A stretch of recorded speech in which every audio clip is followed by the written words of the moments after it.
Bununla ilgili de bir hadis-i şerif var. Allah toprağa peygamberlerin cesedini çocuklarına yaratılmıştır diye. Onunla da esnaflandırıyor. Kur'an-ı Kerim'de isim geçen 25 peygamberden ikisidir. Bana sordu değil mi? Evet. Evet. Yani komisyon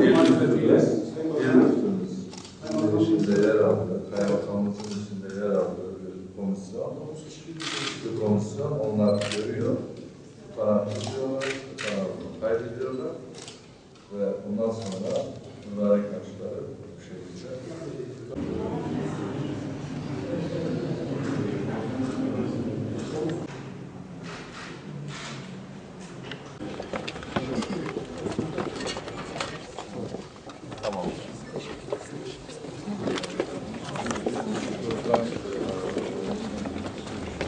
çok güzel manzaralar var. Biraz konu düşmeden çekmemiz lazım. Şu kümbetler var ya. Yarın daha geçelim.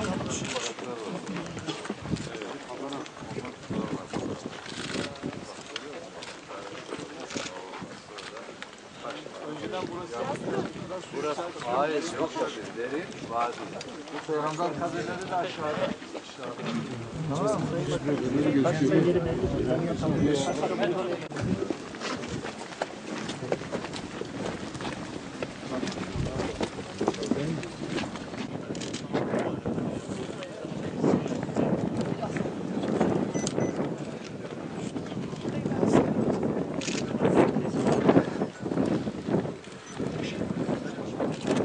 Biraz daha ileri gez. Şu baraj falan daha güzel. Şurası daha iyi. Şöyle geç. Artık Sen geç şundan çek.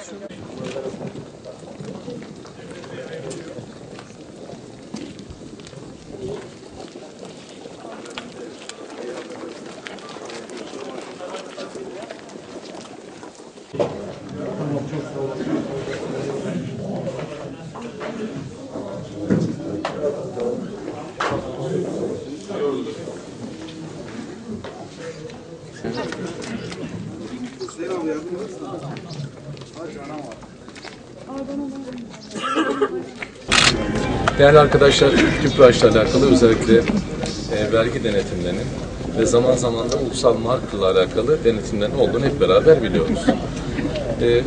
Bazen soruyorlar bu döneme mi denk geldi diye. Bu dönemi, o dönemi falan yok arkadaşlar bu işin. Yani bizim ister kamu ağırlıklı özel hukuk hükümlerine tabi şirketler, isterse özel hukuk hükümlerine tabi özel şirketler. Her birinin denetlenmesiyle alakalı prosedür vardır. Vergi denetimleriyle alakalı konuda Sayın Maliye Bakanımızın mutlaka açıklamaları olacaktır. Ama biz teknik açıdan enerji sektörüyle alakalı her zaman yaptığımız ve zaman zaman TİPİK'in alt şirketi olan, yani bir kamu şirketi olan TPPD ile alakalı da yaptıklarımızı biliyorsunuz. Onlarla alakalı da ulusal marka sisteminin denetlendiği zamanları biliyorsunuz. O yüzden buna özel bir anlam kazandırmaya çalışmanın doğru olmadığı kanaatindeyim. Elektrik özelleştirilmesi çok çok önemli. Diyarbakır'ın, vatandaşımızın yaşam kalitesinin arttırılması açısından. Bir de zan altında kalıyor herkes. Bu da haksızlık olduğunu düşünüyoruz.